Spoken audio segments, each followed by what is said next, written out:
منتظر شادیم. جوجه سینه نشست. باز بقیه هم دارن مپرن رو هوا، یعنی یک دو تا دیگه هم قاطی بود. این رفته مثلا ماشاءالله. حسن وارد می شود. اینا پرید اینجا نگاه.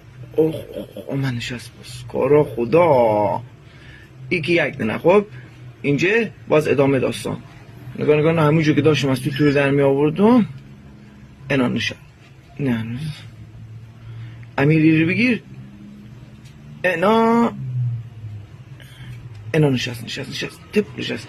کدوم امیر بیشی که نشست دیگه. حالا تو تور دارم در میرم، در نمره گیر کرده. جان مادر ویلکو خدا نگهدار. بالخت